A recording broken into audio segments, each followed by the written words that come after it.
السلام علیکم ورحمۃ اللہ وبرکاتہ. بسم الله الرحمن الرحیم. محترمو دوستانو، زه سلیمان عابد افغان نن غواړم تاسو ته یو دو طریقې، مهمې طریقې، زبردست تخنیکونه چې څنګه کولی شو خپل فایلونه موږ محفوظ وساتو د بل چا د استعمال نه. اول طریقه شروع کوو. را به شو خپل فایل منیجر ته.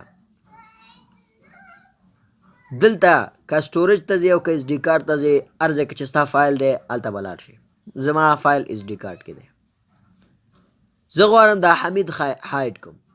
یو طریقه یې دا دا حمید فولډر به واخلې او دا به کټ کې دي ځینه او انډرایډ فولډر کې به واچې. انډرایډ دا داسې یو فولډر دی، د دې چې دا سرغم فولډر دی او څه دپاره استعمالیږي، څه دپاره زموږ موبایل کې دا راځي چې موږ ډیلیټوو بیا راځي. یو جدا مستقل ویډیو ما جوړ کړی، که تاسو غواړئ وګورئ نو یوټیوب پلی لیسټ کې وګورئ. دا دلته به دا نوم ورکئ چې وټس انډرایډ فایل یا انډرایډ فایل څه شی دی پښتو کې، نو تاسو ته به راشي چې شی دی. ما ډک کړی دی، هغې کې وګورئ چې انډرایډ فایل زموږ څه دپاره په درد خوري. تاسو کولی شئ هلته وګورئ. خو اوس څنګه کولی شو دا ویډیو هایډ کړو؟ دا چې کله دا ویډیو موږ انتخاب کړو او دې باندې کلیک وکړو، زه غواړم دا فولډر هلته واچو. موو باندې کلیک وکړه، ځای ورته وښوه، ځای لکه انډرایډ فایل. انډرایډ فایل ته لاړم، ډیټا. دلته کولی شي ته خپل ویډیو پیسټ کړې. که دلته پیسټ کړې هغه ویډیو او که دننه بل فولډر کې پیسټ کړې، خو داسې فولډر کې پیسټ کړه چې هغه فولډر تا ته معلوم وي که نه. لکه فلپ بورډ فولډر دا چې دی دا ما ته معلوم دی او زما مخې ته دی، ما ته ښه معلوم دی چې دې فولډر کې ما خپل ډاټا واچول. دا ما انتخاب ګوره دې ځای کې خپل فایل زه پیسټ کوم، ډن مې کو. ګوره زما فایل دلته راغی. دا فایل اوس څوک نشي کتلی چې وګوري. نه کولی شي چې مکس پلیر کې، نه کولی شي ګیلري کې، نه کولی شي بل ځای کې زما فایل وګوري. ګوره هغه کوم حمید خان چې و، هغه حمید خان اوس دلته نشته، نشي کتلی، نشي کولی چې دلته زما هغه فایل وګوري.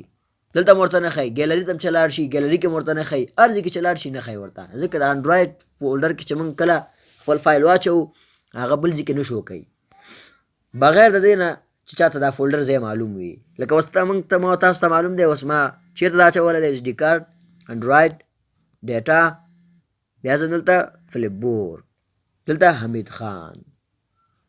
ګوره دلته ما ته معلوم دی، کولی شم چې دا فایل اکسس کوم او خپل شیان وګورم. بېرته وباسئ، بېرته به انتخاب کې او را به شي په دې باندې کلیک وکړه، موو باندې کلیک وکړه او بېرته راځم وباسم دلته ډن کې بېرته وباسه.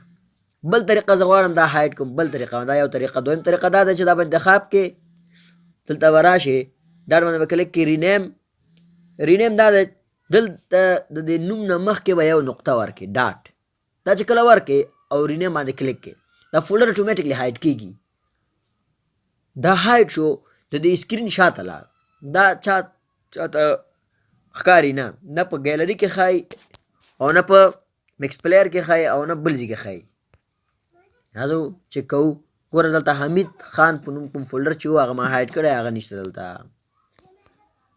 دا څنګه موږ کتلی شو؟ دې دپاره به لاړ شې، دلته به 3 نقطو چې لیکلی په دې باندې به کلیک وکړې. بیا به راشي سیټنګ ته، دلته به شو هیډن فایل ته چک به ولګې. چې کله چک دې ولګوه، ګوره کوم فولډرونه چې ما هایډ کړي وو، ډاټ چې کله هر فولډر نوم نه مخکې چې ډاټ ورکړي هغه فولډر هایډ کېږي. ګوره یو ای فولډر، انډرایډ فولډر، دا ډي تم فولډر، حمید فولډر. زما حمید فولډر پکار دی. ګوره دا هایډ اوس ووتل. کولی شم چې دا خپل فایل وګورم، خپل ډیټا وګورم. بېرته غواړې هایډ کې په دې نقطو باندې کلیک کړه، سیټنګ ته لاړ شه او دا شو هیډن فایلز نه دا چک لرې کړه. یو کس غواړي چې هغه بهي د هایډ نه وباسي، هغه دې بېرته هایډ نه شي، بیا راشه دا چک آن کړه، دلته راشه دا سلیکټ کړه او بېرته راشه رینیم ته، دا ډاټ ورنه ختم کړه. دا ډاټ ختم کړه، رینیم. ګوره نور فایلونه به ستا هایډ شي، نور فایلونه به هایډ شي، خو دا حمید خان به د هایډ نه ووتل. اوس ګوره ته کولی شي دا بغیر د هایډ نه استعمال کړي. دا و د نن ورځې ویډیو. الله دې وکړي چې ستاسو خوښ شوي. ملګرو که ستاسو خوښ شوی دا ویډیو نو مهرباني وکړئ لایک کړئ او چینل سبسکرایب کول هم مه هېروئ. تر بلې ویډیو پورې په الله مو سپارم.